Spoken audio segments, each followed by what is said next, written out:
नमस्कार दोस्तों, देश और दुनिया की सबसे बड़ी खबरों में बिहार से खबर आ रही है। बिहार के पहले कैबिनेट में 1 करोड़ रोजगार देने का फैसला लिया गया है। 2025 से 2030 तक इस लक्ष्य को पूरा करने का काम नीतीश सरकार करेगी, यह संकल्प ले लिया है। वहीं 10 से 12 हजार साल बाद इथोपिया में हैलीगुबी ज्वालामुखी का विस्फोट हुआ है और यह विस्फोट इतना भयानक था कि 45,000 फीट की ऊंचाई तक गुब्बारा की तरह धुआं उड़ता रहा और यह धुआं भारत और चीन के शहरों में कहर बरपा रहा है। भारत के कई शहरों में इसका धुआं और राख लोगों की सांस लेने का परेशानी के कारण बन चुकी हैं। वहीं दिल्ली, महाराष्ट्र और राजस्थान, गुजरात के कई शहरों में इसका राख और धुएं का छाया देखा गया, जिसकी वजह से कई ज्यादा परेशानियां और इसकी वजह से कई फ्लाइट के रूट डाइवर्ट कर दिए गए हैं, क्योंकि धुंध इतनी ज्यादा है कि फ्लाइट को चलाना मुश्किल हो रहा है और कई फ्लाइटें उस रूट की कैंसिल कर दी गई हैं। चीन भी इस पे बहुत ज्यादा आपत्ति जाहिर किया है। वहीं देश भर में चल रही SIR से परेशान होकर कई BLO अपनी जान को दे चुके हैं, कई इस्तीफा दे चुके हैं। लगभग अब तक 20 से ज्यादा BLO पूरे देश भर में आत्महत्या कर चुके हैं। रिपोर्ट की माने तो BLO के ऊपर बहुत प्रेशर है। BLO इस काम को नहीं झेल पा रहे हैं, क्योंकि काम करने की समय सीमा बहुत कम है और लोड बहुत ज्यादा है। अधिकारी और कर्मचारियों का प्रेशर बहुत ज्यादा है, जिसकी वजह से BLO आत्महत्या कर रहे हैं। सबसे अहम खबर निकल के आ रही, भारत सरकार काफी दबाव में है। चीन जो है अरुणाचल प्रदेश का अपना हिस्सा माना है और भारत को चेतावनी दी है कि भारत अरुणाचल प्रदेश पर अवैध कब्जा किया हुआ है।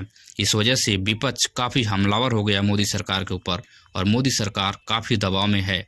वह किस तरह से इस चंगुल से निकलेगी, यह बहुत देखने की बात है।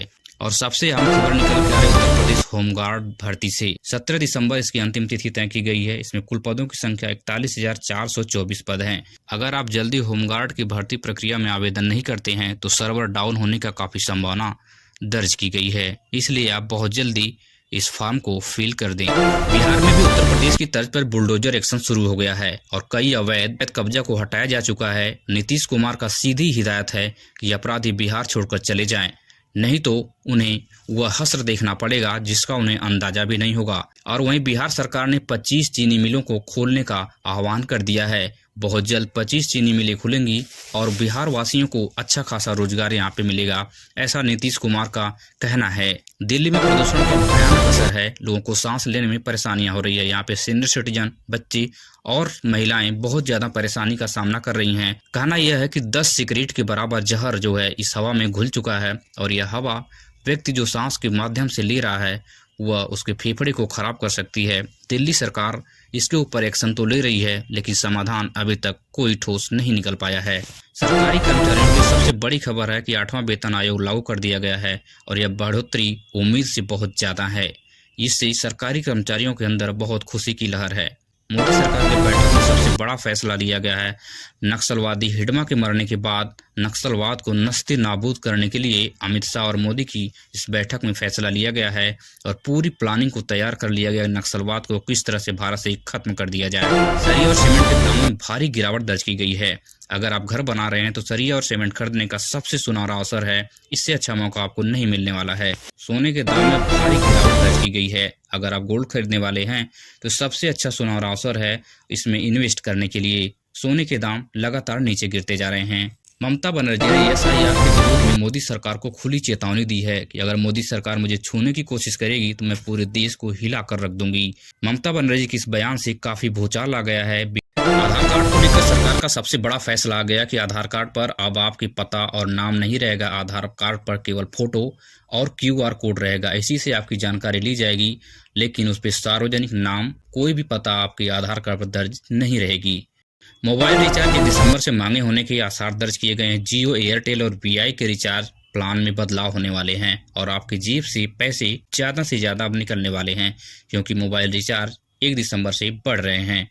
पुराने पेंशन को लेकर फिर से जंतर मंतर पर विरोध प्रदर्शन शुरू हो गए हैं। लोगों की मांग है कि पुरानी पेंशन को फिर से बहाल किया जाए और काफी भीड़ इकट्ठा होती जा रही है। सरकार इसे कंट्रोल करने में अभी नाकाम है। अयोध्या में राम मंदिर पर केसरिया ध्वज को फहरा दिया गया है।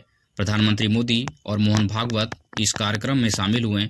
अगर इस ध्वज की बात करें तो 22 गुणे 11 मतलब 22 बाई 11 मतलब 22 फीट लंबा और 11 फीट चौड़ा इस ध्वज का आकार है।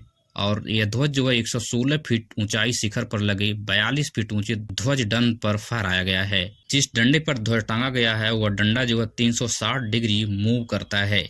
वह इस प्रकार के चैम्बर में स्थापित किया गया है अगर आप हमारे इस चैनल को पहली बार देख रहे हैं तो हमारे इस चैनल को फ्री में सब्सक्राइब कीजिए। यहाँ पे देश और दुनिया की विशेष अपडेट, विशेष न्यूज़ समाचार आपको मिलता रहता है और बिल्कुल ऑथेंटिक खबरें हैं, ऑथराइज हैं। यहाँ पे किसी प्रकार का फेक न्यूज़ या किसी भी खबर को उतार चढ़ाव कर नहीं बताया जाता है। तो मिलेंगे इसी तरह की किसी और वीडियो में। धन्यवाद।